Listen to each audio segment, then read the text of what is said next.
11 number जो question है बोला कि find out how many coins should be stocked to match the height of the Statue of Unity. मतलब कितने coin हम एक के ऊपर एक रखते जाएं तो लगभग हमारा स्टैच्यू ऑफ यूनिटी तक टच हो जाएगा। मतलब स्टैच्यू ऑफ यूनिटी का हाइट जितना उतना हो पाएगा। ठीक है, तो पहले मुझे बताओ स्टैच्यू ऑफ यूनिटी का हाइट कितना है? 180 पक्का वाला? Yes ma'am. 180 मीटर। ठीक है, एक कॉइन का हाइट कितना है? 1 मिलीमीटर। अब जरा कैसे करें, देखो यूनिट अलग हो गया तो हमें यूनिट को सेम करना पड़ेगा। तो 180 मीटर को 180 मिलीमीटर में कैसे कन्वर्ट करें? पहले तो 1 इंटू 10 सीधा मीटर को पहले सेंटीमीटर में कन्वर्ट करना है तो इंटू 100, फिर सेंटीमीटर से अगेन मुझे मिलीमीटर में कन्वर्ट करना है तो इंटू 10। तो इसलिए मैंने क्या किया 180 फिर 00 फिर और एक जीरो, मतलब कितना आ गया लगभग 1,80,000 आ गया। कितना आ गया? 1,80,000 आ गया। बोला कि ये रहा हमारा स्टैच्यू ऑफ यूनिट का height in millimetre. Got it? Okay, बोला कि इस कितने कॉइन होगा, कितनी बार तुम्हारा 1 mm होगा कि तुम्हारा इतना हाइट हो जाएगा। देखो मैं तुम्हें बोलती हूँ कि 8 में कितनी बार 2 आएगा तो डिवाइड कर देना है 8/2। 2 कितनी बार बन के हमारा 8 होगा, तो जब भी पूछा जाएगा कि कितनी बार 2 होगा तो 8 बनेगा, कितनी बार 10 होगा तो 100 बनेगा, तो हमेशा डिवाइड करना। क्या करना? हमेशा डिवाइड करना। यहाँ पर भी वही बोला है कि कितना mm होगा कि कितने कॉइन का हाइट ऐसे कितनी बार होगा कि हमारा 1,80,000 मिलीमीटर का हाइट बन जाएगा। तो करना क्या? डिवाइड कर दो।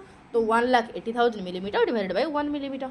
ओके, तो मिलीमीटर कट आउट हो गया और किसी भी नंबर को जब 1 से डिवाइड करते हैं तो आंसर उतना ही आता है। तो लगभग कितना चाहिए हमें? 1,80,000 कॉइन्स चाहिए, तब जाके हमारा स्टैच्यू ऑफ यूनिटी का हाइट बराबर होगा। समझ आया कि ना? कोई दिक्कत बताओ कि अगर एक दिन में इतने किलोमीटर जाता है तो पैसिफिक ओशन का डिस्टेंस जो कि होता है 19,800 किलोमीटर, बोला कि इतने 19,800 किलोमीटर को कवर करने के लिए कितने दिन लगेगा।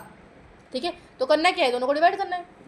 ये है लॉन्गर डिस्टेंस, ये है लॉन्गर डिस्टेंस, ये है एक दिन का डिस्टेंस। तो इतना डिस्टेंस को कवर करने के लिए कितने दिन लगा होगा, तो करेंगे क्या?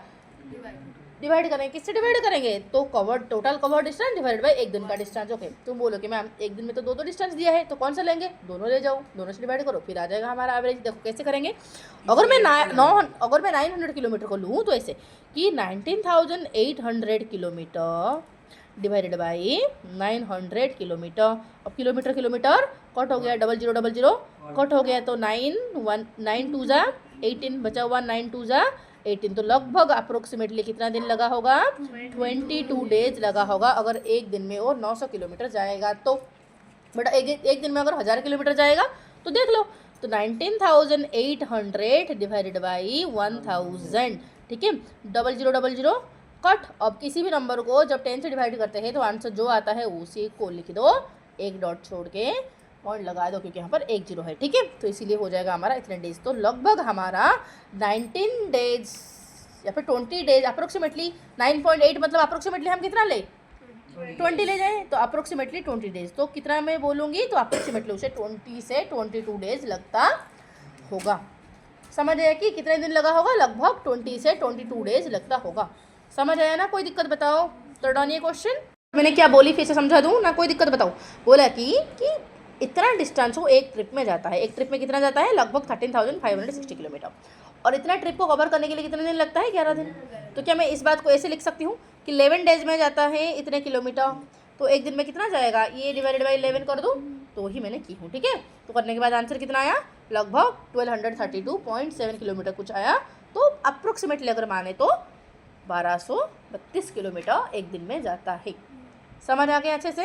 तो क्वेश्चन नंबर 13 तुम्हारा क्लियर हुआ। पूछा है कि अगर एक दिन में जा रहा है इतने किलोमीटर, एक दिन का मतलब क्या है? 24 आवर। तो 24 में जाएगा 1232 किलोमीटर, मतलब 1232 किलोमीटर, राइट। तो अगर 24 आवर में इतना जाता है तो एक आवर में कितना जाएगा? इसको मैं 24 में डिवाइड कर दिया, तो डिवाइड करने के बाद आंसर आया लगभग 51.3333 बार आया। इसका मतलब क्या है? 51.4 कर देते हैं। ठीक है, क्योंकि कोई अगर नंबर बार बार रिपीट होता है इसका मतलब नेक्स्ट वाला डिजिट ले जाओ। ठीक है, इसको अगर अप्रोक्सीमेट निकालो मतलब 51 किलोमीटर एक आवर में हो जाता है। क्लियर हो गया ना? कोई दिक्कत बताओ। फिर 14 नंबर को चले। तो बोला है कि रुको, तो बोला है कि ये ईगल एक दिन में ईगल हमारा इतना हाइट तक उड़ सकता है, मतलब 4,500 से लेके 6,000 मीटर तक उड़ सकता है। एवरेस्ट का हाइट लगभग इतना है। एरोप्लेन हमारा लगभग 10,000 से लेके 12,800 मीटर तक उड़ सकता है। ठीक है। सोमुका बिल्डिंग का हाइट का इतना है, सोमुका बिल्डिंग का हाइट इतना है। बोला है कि जो ईगल इतना हाइट में जो उड़ता है, ये हाइट सोमुका बिल्डिंग का कितने टाइम्स है। तो हमेशा जब कितने टाइम्स पूछा तो डिवाइड करना है, तो इन दोनों को डिवाइड करो, एक एक करके डिवाइड करते हैं। पहले 4500 को मैंने डिवाइड किया 44 से, तो लगभग आया इतना आंसर। फिर मैंने 6000 मीटर को डिवाइड किया 44 से, तो लगभग आया इतने मीटर। ठीक है। फिर हमारा एवरेस्ट का हाइट इतना है, तो बोला कि एवरेस्ट का हाइट जो है वो सोमुका बिल्डिंग का कितने टाइम्स है, तो एक्जैक्टली वही करेंगे। एवरेस्ट का हाइट जो कि 8850 डिवाइडेड बाई 44, क्लियर, इतना आ गया। ठीक उसी तरह एरोप्लेन का हाइट बिल्कुल वही किया जाएगा, एरोप्लेन का हाइट डिवाइडेड बाई एरोप्लेन का fast divided by 44। Again aeroplane का जो सबसे मैक्सिमम हाइट डिवाइडेड बाई 44, तो कितना आया। तो जो ईगल का हाइट है वो सोमुका बिल्डिंग का लगभग 102 से 136 टाइम्स ग्रेटर है। ठीक है। एवरेस्ट का हाइट लगभग कितना है, 201 टाइम्स ग्रेटर है सोमुका बिल्डिंग का। फिर एरोप्लेन का कितना है, लगभग 227 से लेके 291 टाइम्स ग्रेटर है सोमुका बिल्डिंग से। समझ आया तो।